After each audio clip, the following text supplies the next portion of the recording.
Just learning from the pool traveling with Donald Trump that Donald Trump has arrived at the restaurant where Donald Trump and Mitt Romney and Ann Romney and Melania Trump will be sitting down to dinner this evening. This is a restaurant in New York City, really just steps from where we are here at the Time Warner Center.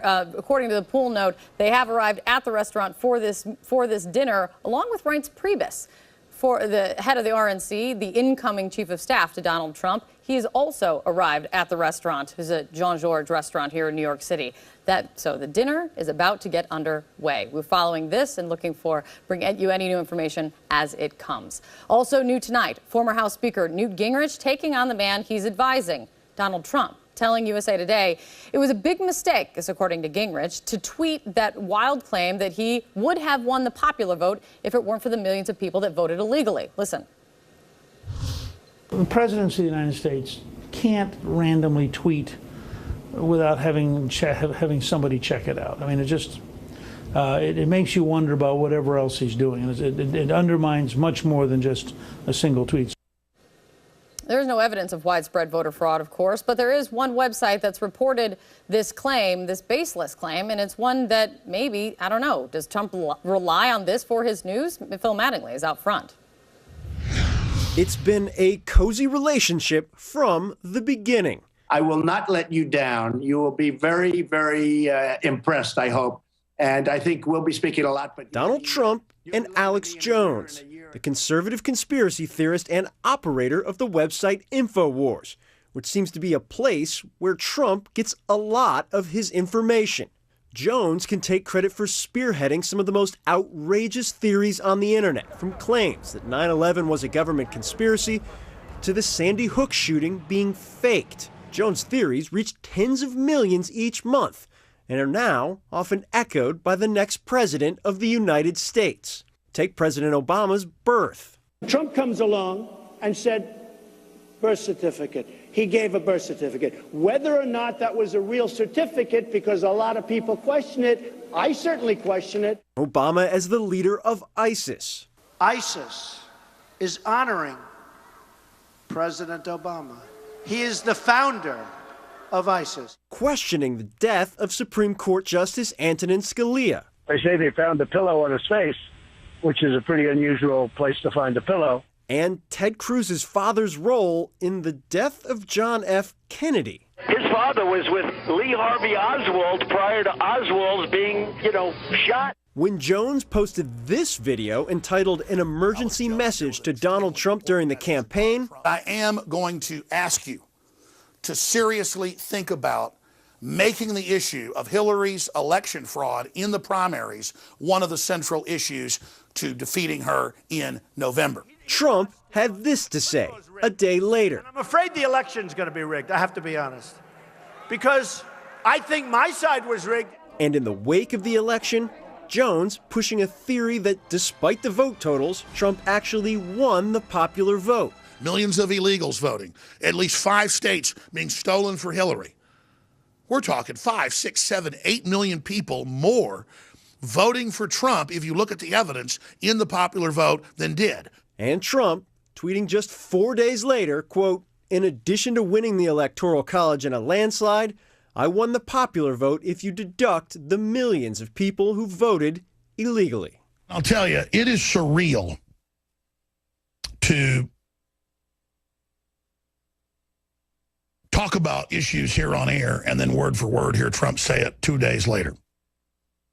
It is amazing.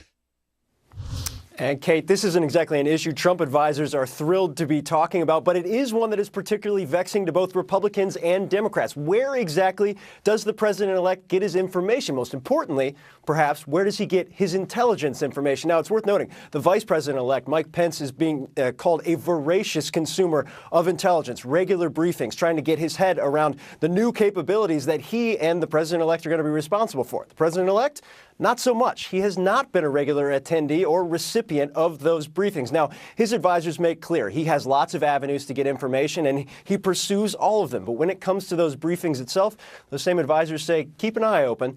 Those should increase in the days ahead. That included this morning, the president-elect and the vice president-elect sitting down for the presidential daily brief, the official intelligence briefing with top intelligence officials for the third time since the president-elect was elected.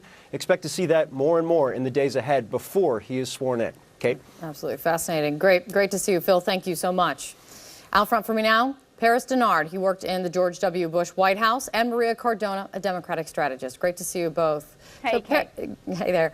Paris, does it matter to you that the president-elect, if the president-elect, when we're talking about this issue of widespread voter fraud, that he's not dealing in fact or evidence that anyone has been provided, that he's spreading inaccurate information? Well, I think what's important is that he is highlighting the fact that there is an issue that a lot of Americans see, and he is bringing attention to it. Whether or not we know what has gone on or whether we have gotten all of the information is irrelevant. We don't know what Mr. Trump, the president-elect, or his team knows, or what secretaries of state have told him, or anything of that nature. So I think it's false to say that we don't have any direct evidence of these claims. We don't have all the information that he has, and that's the privy of being the president-elect. When reporters asked directly to his top aides, where is the evidence of voter fraud, they've cited studies. And one of the studies I actually spoke with the primary author of today, and he said that there was no findings of any kind of voter fraud, especially widespread voter fraud, that they were misinterpreting his study. Well, I think that anybody who knows anything about elections to say that there's no evidence of any voter fraud in the United States of America. Widespread voter fraud, widespread serious voter fraud, millions of people voting illegally.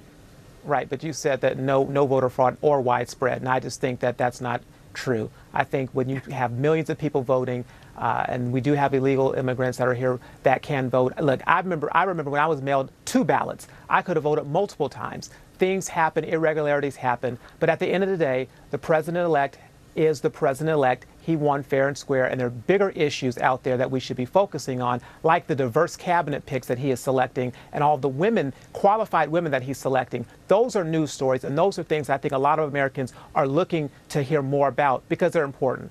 Paris, and I'm sure you were watching this show, we have talked about that tonight, actually, so I'm glad that you saw that talked about tonight, the diverse cabinet that Donald Trump is building. So thank you for highlighting what we've talked about in the show. Maria, you heard Newt Gingrich say it was a big mistake to tweet about voter fraud.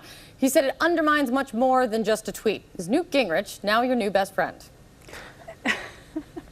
Yes. I mean, I think he underscores exactly what a lot of Americans are so concerned with this president-elect. First of all, we saw during the campaign that this is a candidate who has lied more in presidential candidate history than any other candidate we have ever seen. And so for him to continue to spread fake news, to spread outright lies, to spread talks of studies that are not true, undermines not just his own credibility, which frankly to anybody other than his supporters is completely shot, but it undermines American democracy and American government, which is a dangerous place to be if you want to be a president of the United States for everybody like he contends he wants to do, but so far hasn't proven that whatsoever. In Paris, it is absolutely untrue that you have undocumented people lining up at the polls to try to commit election fraud. That is just an outright lie. Guys, hold on just 1 second. We're getting a picture in, I'm told, from the control room, a picture of inside the restaurant where Donald Trump and Mitt Romney are sitting down for their highly anticipated dinner tonight. Do you see at the table Donald Trump, Mitt Romney, told that's right, Priebus, who has his back to the camera, sitting down at the Jean-Georges restaurant here in New York City tonight. Paris, your thoughts on this meeting. To be a fly on the wall, what would you like as a Donald Trump supporter? What do you want Donald Trump and Mitt Romney to hash out at this dinner? Well, if I'm the restaurant owner, I hope they wouldn't have flies on the wall at the restaurant. But I'll tell you I sure this. hope not to. I would love to be there because this is an important dinner. I'm not so sure that Governor Romney would be my pick for Secretary of State just because of the way he handled himself and things that he said about Mr. Trump. I think it would be difficult for him to say all of a sudden now, I'm 100% behind you. I'm 100% behind your agenda for the world. But Is Governor Romney qualified? Absolutely. Would he do an excellent job? He certainly would. The question tonight is, what comes after this meeting? Will we come out with a result of saying that I have now come to the conclusion that Governor Romney can serve and can serve me and I can trust him 100%? These are the important questions that he's going to have to get clarity on tonight, because there's a lot of other people waiting, as we know, in the wings to have the spot of Secretary of State, like Mayor Giuliani.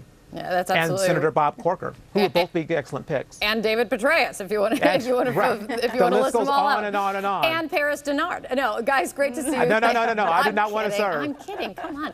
Thank you guys very, very much. You We can were be just press looking- secretary. Thank you. Thank you very much.